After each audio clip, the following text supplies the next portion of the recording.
What's happening, everyone? Nicky Hawkins here, West Ham Fan TV, back once again with another video. Opposition's preview. Massive game coming up this weekend, and who would have thought that back in August, eh?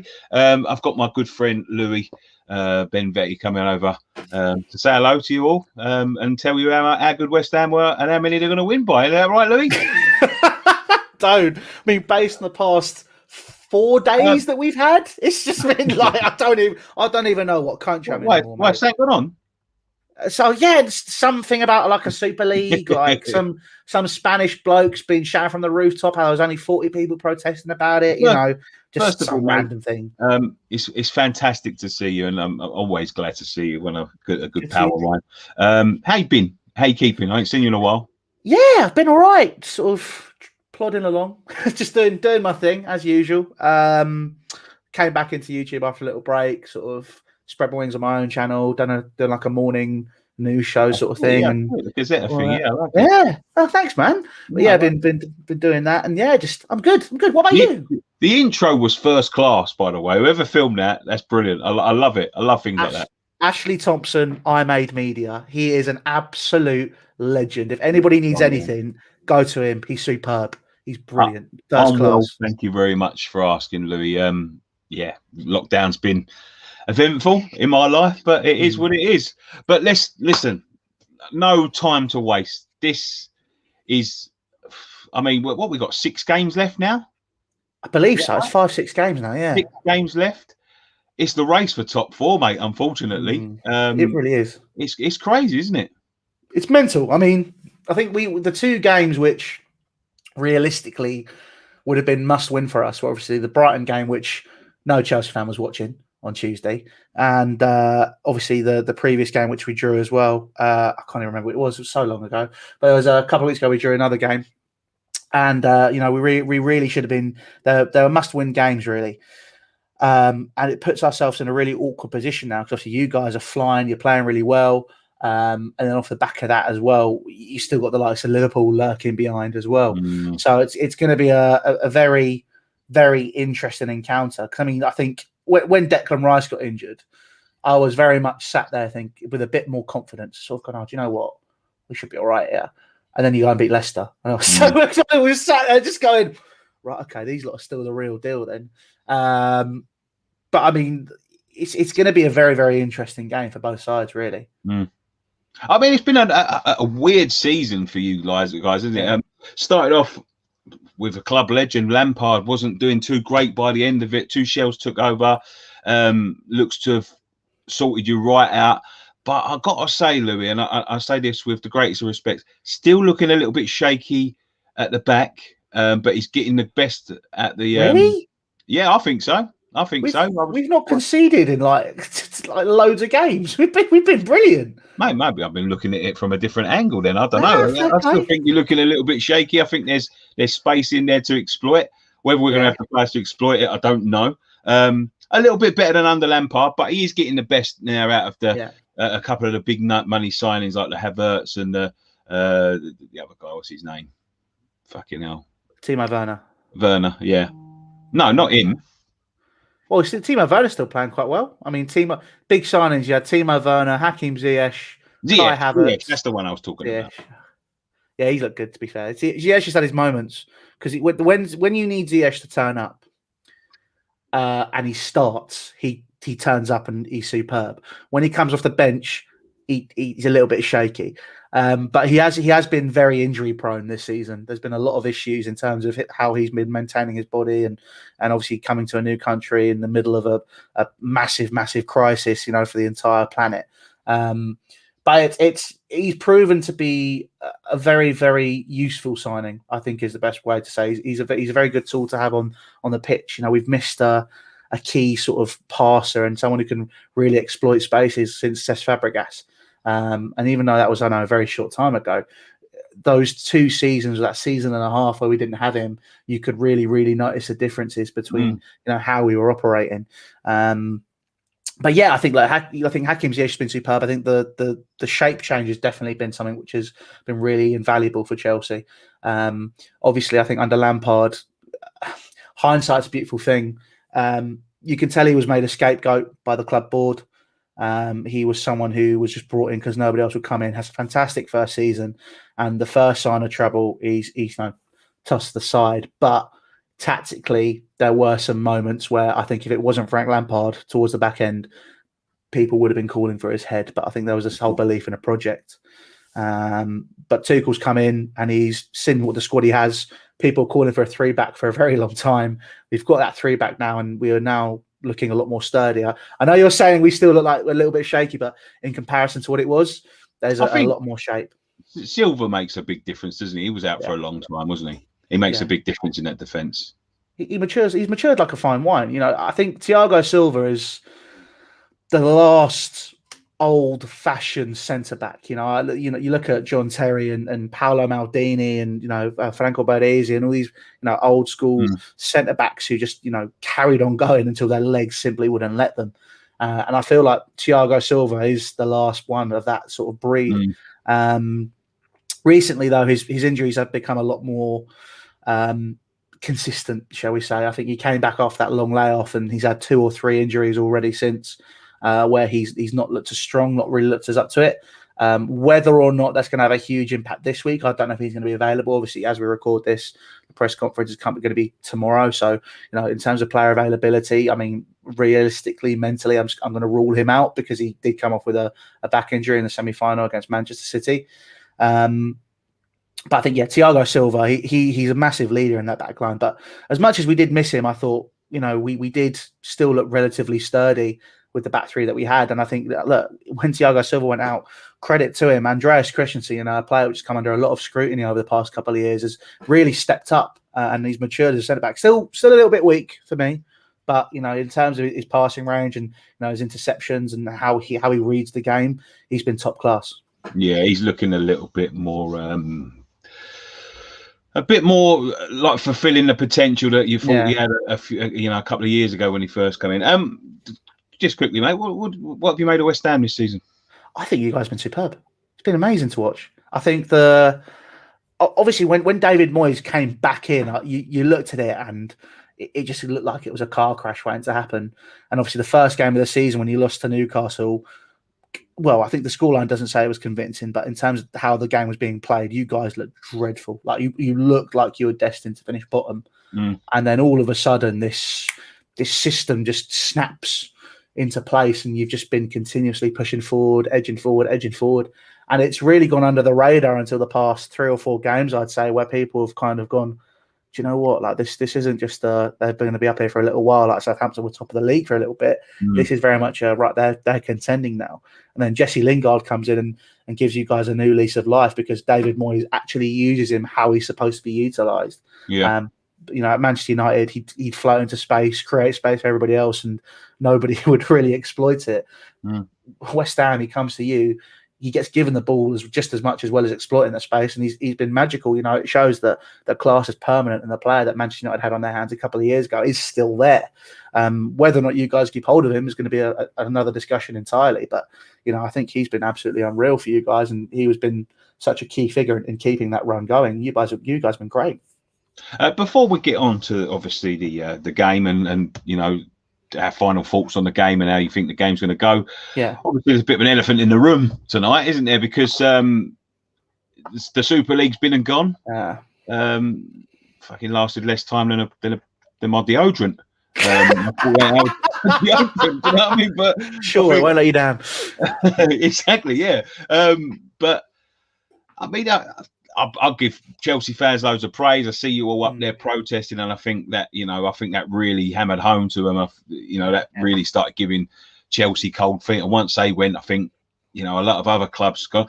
What have you made of it all, mate? What's the feeling around the club? What's the feeling around the fans? What's the feeling around Roman Abramovich? So, from a Chelsea perspective, Roman Abramovich, I'm not unsure on him because I'd actually want to know how much of a key role he played in those discussions. Because obviously Roman Abramovich for the past 2-3 years, ever since he's been banned from the country, and even with Lampard, where Lampard said he hadn't spoken to him for a whole year since he signed, you can tell that there was a aura where he was kind of just there you know, it's his club, but he wasn't, because he's not payrolling it anymore, and the club's kind of self-sufficient. He almost like he's just a box tick. He's just a figurehead. It's like the Queen with how the country's run. You know, you've got Boris Johnson who actually runs the country, and then you got, you know, old Liz just, you know, chilling in her big castles, which is kind of how I feel it's going with Chelsea. For me, there are two key players at the club who were involved in the Super League, which I think should be tendering their resignations and should be walking away. And for me, that's Bruce Buck and Guy Lawrence, you know, chairman and the CEO, respectively. You know, two men who were very key in those discussions. You know, Florentino Perez and the ESL, and, you know, Agnelli. You know, these two guys, you know, were just trying to push it to make it another franchise. And I would have thought Bruce Buck, you know, he's not showered himself in glory in previous occasions, you know, trying to buy up all the Chelsea pitch owner shares and trying to buy the name of all the fans just so he could move to a new 60,000 seater stadium. That was his last sort of big fallout with everybody, and it conveniently has been forgotten.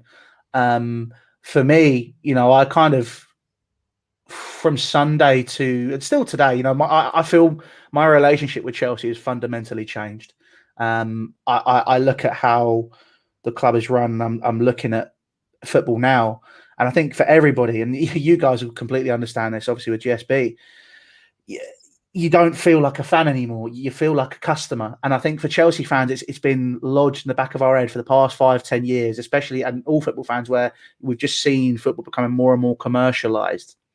And the Super League announcement was a prime example of just reinforcing that point. And the problem I have now is, I'm a Chelsea fan. I always will be. I own part of the pitch at Chelsea. You know, I'm going to be heavily involved in those discussions. I signed up to Chelsea Supporters Trust. I didn't even realise I wasn't a member of. So I've signed up to that as well to try and, you know, I just help in any way I can to make sure that, you know, the spirit of football and Chelsea lives on, as corny as that sounds. But for me, I think the biggest problem that we have now, especially in our society in this day and age, is that people forget things very, very quickly. Now, this Super League thing's ended, and within 2 days, when Manchester United fans at Carrington protesting against the Glazers and their role within the Super League and their role within Manchester United over the past 15 years, 2 days ago, the media were praising football fans, saying that we were, you know, the lifeblood of the game. We should be appreciated more. 2 days later, Sky's criticising Manchester United fans, and TalkSport are calling them so-called Manchester United fans because they're protesting at Carrington. And, you know, right now, to be honest, I think this whole situation, it just really lays down for me. Look, there are bad guys and there are bad guys. You've got the Premier League and the FA in one hand. You have the Super League in the other. And it just happened that UEFA, the Premier League and the FA were just less of a bad guy. In the middle, you've got the players, the fans, the managers, the people that just work at the club, you know, just doing nothing and just cracking on, caught in the crossfire here. And, you know, now it's a case of, cool, we've challenged this and we've shown our capacity to know we can have our voice heard as football fans with the UEFA Super League, or it's not UEFA Super League, the European Super League. Sorry.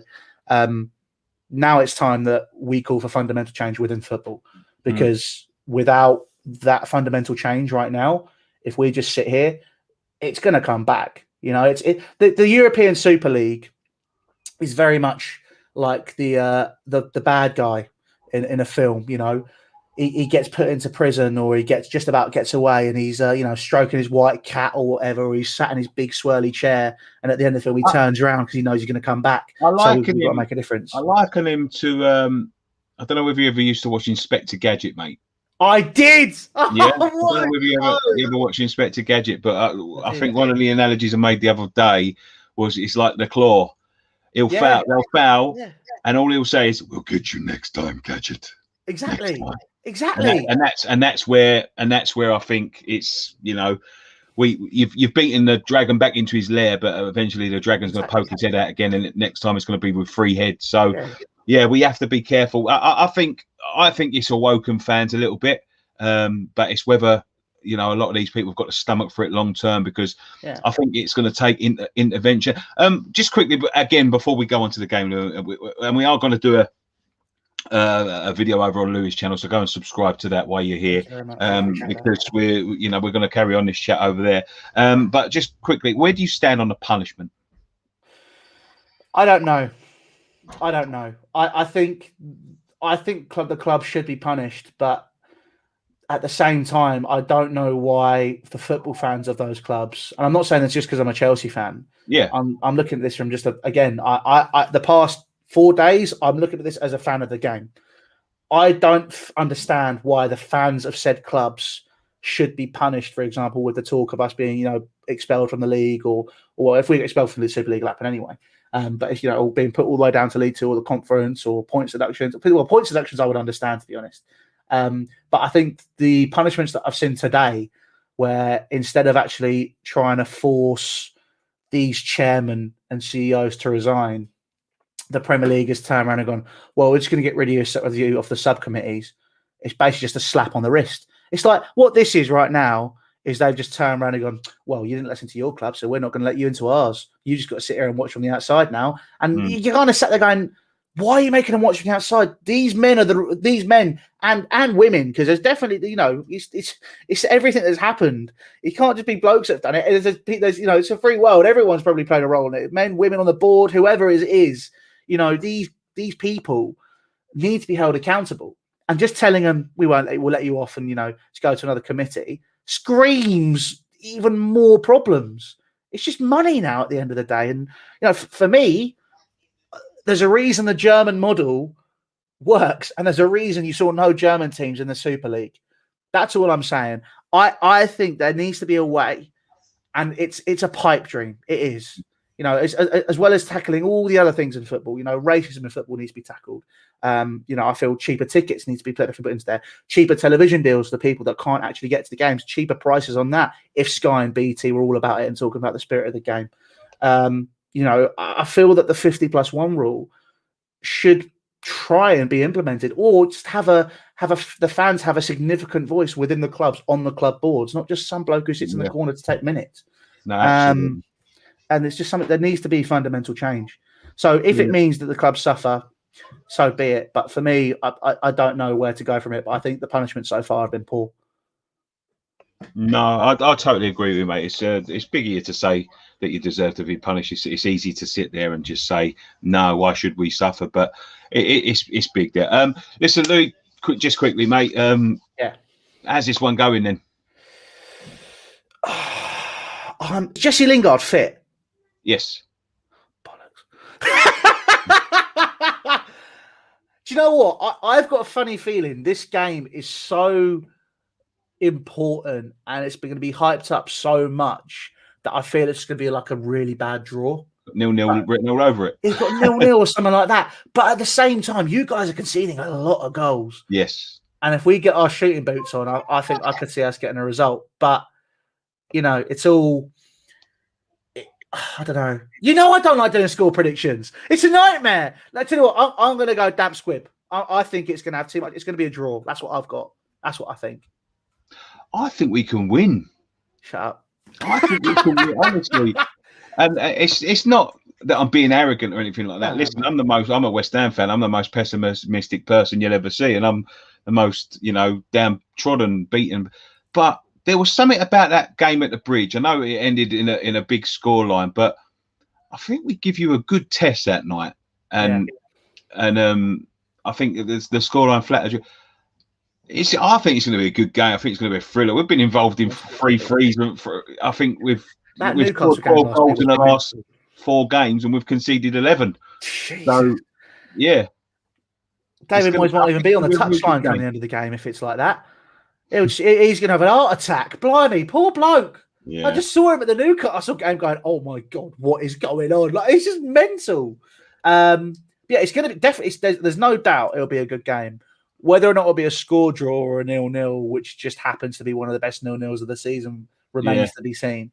But I don't think there's any chance of it being a 0-0. I think if you're going to go for score, I think we're going to do you 2-0. No, we'll score. We'll score. 2-1 then. You will score. I'll have you 2-1. Louis, thank you very much. As I said before, we're going to head over to Louis' channel, do a quick video now. Go and subscribe to that. Louis, always a pleasure, my friend. It's been great. Always. For me to say, come on, you Irons. Absolutely not. Nice one, pal.